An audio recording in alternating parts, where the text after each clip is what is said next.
صلی اللہ علیہ وسلم کی برگاہ دولت بنا کے جھوم جھوم کے درجہ پاک پر گئے. اللہم اللہ رب محمد صلی اللہ علیہ وسلم علیہ محمد صلی اللہ علیہ وسلم.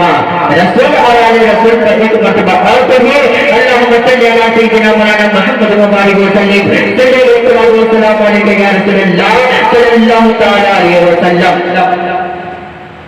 کہ مسجد کو بنانے شب بھر میں ایمان کے حیرات والوں نے, کہ مسجد کو بنانے شب بھر میں ایمان کے حیرات والوں نے, کہ من اپنا پرانا کاپی کا برسوں میں نمازی بن نہ سکا, کہ من اپنا پرانا کاپی کا برسوں میں نمازی بن نہ سکا.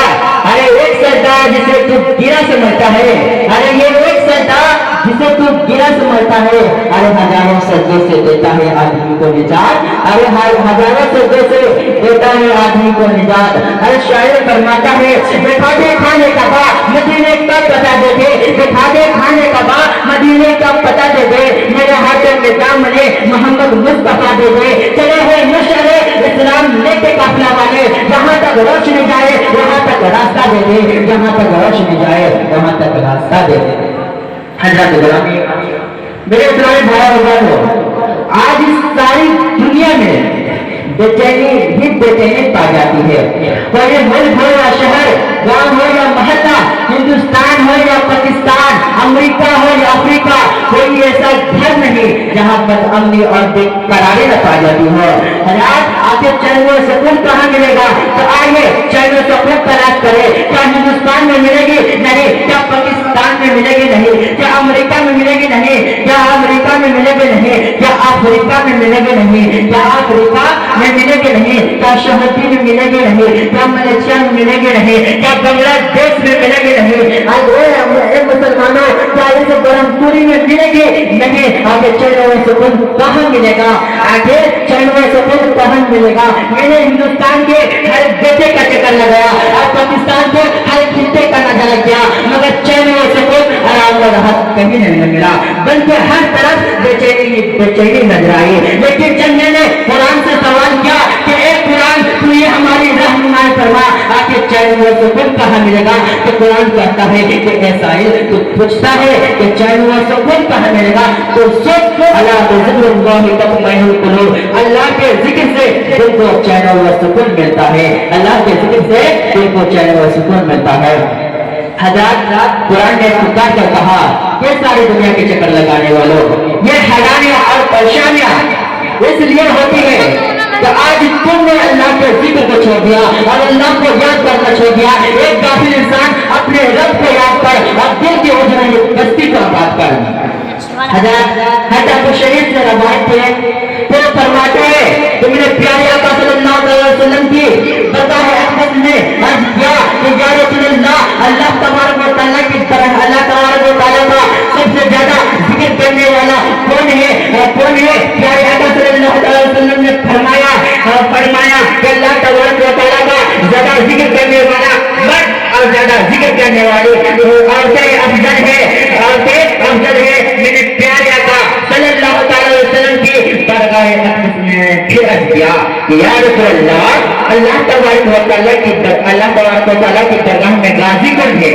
پیارے آقا صلی اللہ علیہ وسلم نے ارشاد فرمایا کہ اللہ تبارک و تعالیٰ کی درگاہ میں غازی وہ ہے جو کفار و مشرکین پر اتنی تلواریں چلائے کہ تلواریں ٹوٹ جائے اور خون میں رنگ جائے. اس سے بڑھ کر غازی وہ ہے جو راہ خدا میں جہاد میں رہے اور جگر الہی سے غافل نہ رہے.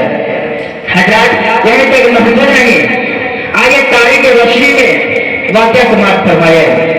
حضرت حضرت رحمۃ اللہ سے مرضی ہے کہ وہ فرماتے ہیں کہ میں نے حضرت جرجانی رحمۃ اللہ کے پاس ستو دیکھا جسے وہ دھوپ میں ڈال لیتے ہیں. میں نے عرض کیا کہ حضور آپ کھانے میں دوسری چیز کیوں نہیں کھاتے؟ حضرت جرجانی رحمۃ اللہ نے ارشاد فرمایا کہ میں روٹی وغیرہ چبانے اور ستو کھانے کے درمیان 90 مرتبہ سے زیادہ اللہ تبارک و تعالیٰ کی پاکی بیان کر لیتا ہوں, اللہ تبارک و تعالیٰ کی پاکی بیان کر لیتا ہوں. لہٰذا میں نے 40 برس سے روٹی نہیں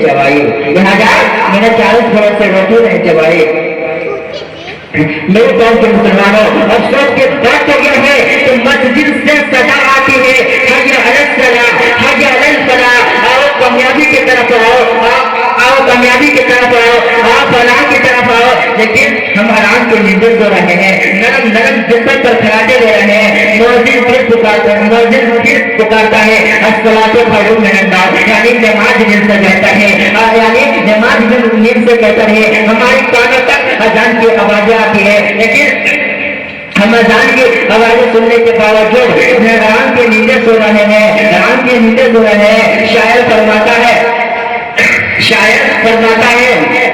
قرآن کو سرکار کی جنگوں میں پڑھا کر، قرآن کو سرکار کی جنگوں میں پڑھا کر بے نور چراغوں میں تلاوت نہیں ہوا کرتی، بے نور چراغوں میں تلاوت نہیں ہوا کرتی۔ خدا کے چاہنے والے تو خدا کی بات کرتے ہیں، خدا کے چاہنے والے تو خدا کی بات کرتے ہیں، کسی عالم میں ان کی رضا بات کرتے ہیں، لیکن جب بات آتا ہے پھر تسلی کی، لیکن جب بات آتا ہے پھر تسلی کی، تو نظر والے جمال مصطفیٰ کی بات کرتے ہیں، تو نظر والے جمال مصطفیٰ کی بات کرتے ہیں۔ اللہ تبارک و تعالیٰ نے نماز کے متعلق ایک ہی جگہ ذکر نہیں فرمایا، بلکہ اللہ تبارک و تعالیٰ نے نماز کے متعلق ایک جگہ ذکر فرمایا۔ چنانچہ کہیں ارشاد ربانی ہوتا ہے اور الصلاۃ والزکات، کہیں اس انداز میں حکم ہوتا ہے الصلاۃ تنہا عن الفحشاء والمنکر، اور کہیں وہ حکم ہوتا ہے یا ایھا الذین آمنوا استعینوا بالصبر والصلاۃ، اور کہیں یہ ارشاد فرمایا قد افلح من تزکیٰ وذکر اسم ربہ فصلی، یعنی اللہ تبارک و تعالیٰ نے اپنے کلام مقدس میں الگ الگ جگہ انوکھے انداز میں نرالے الفاظ میں نماز کا ذکر فرمایا۔ چنانچہ کہیں نماز کا زکات کا ساتھ حکم فرمایا، تو کہیں فحش باتیں اور برائیوں سے روکنے والا بتایا۔ یہی وجہ تھی کہ جناب محمد رسول اللہ صلی اللہ علیہ وسلم کو جب کوئی عمل درست آتا تو آپ سب سے پہلے نماز کی طرف مرغوب فرماتے۔ میرے قوم کے مسلمانوں، جب قیامت قائم ہوگی نمازیوں کو جنت کی طرف جانے کا حکم ہوگا۔ پہلا اگر وہ جب جنت میں جائے گا، ان کے چہرے ستاروں کی طرح، ان کے چہرے آفتاب کی طرح روشن ہوں گے۔ ان سے فرشتے پوچھیں گے تمہاری نمازوں کا کیا حال؟ وہ کہیں گے جب اذان ہوتی تو اس وقت ہم پہلے سے ہی مسجد میں موجود ہوتے۔ دوسرا اگر وہ داخل ہوگا جن کے چہرے چودھویں کی چاند کی طرح روشن ہوں گے، ان سے بھی فرشتے پوچھیں گے تمہاری نمازوں کا کیا حال تھا؟ وہ کہیں گے جب ہمیں اذان کی آواز سنائی دیتی تو ہم مسجد میں تھے۔ اگر تیسرا وہ داخل ہوگا ان کے چہرے چودھویں کی چاند کی طرح، ان کے چہرے ستاروں کی طرح دمکتے ہوں گے۔ ان سے فرشتے پوچھیں گے تمہاری نمازوں کا کیا حال تھا؟ وہ کہیں گے جب ہمیں اذان کی آوازیں سنائی دیتی تب میں نماز کے لیے وضو کرنے جاتا۔ اللہ اکبر اللہ اکبر۔ نماز کتنی پیاری عبادت ہے کہ شروع کرتے ہی جنت کے دروازے کھول دیے جاتے ہیں۔ حضرت امام رضی اللہ تعالیٰ عنہ سے مروی ہے تو فرماتے ہیں کہ سرکار مدینہ صلی اللہ تعالی وسلم کا فرمانے عالی شان ہے کہ جب بندہ نماز کے لیے کھڑا ہوتا ہے تو اس کے اور پروردگار عالم کے درمیان سارے پردے ہٹا دیے جاتے ہیں، حضرت اللہ تبارک و تعالیٰ فرماتا ہے فاذکرونی اذکرکم، تم میرا ذکر کرو میں تمہارا ذکر کروں گا، تم مجھے یاد کرو میں تمہیں یاد کروں گا، تم میرا چرچا کرو میں تمہارا چرچا کروں گا۔ حضرت حدیث رسول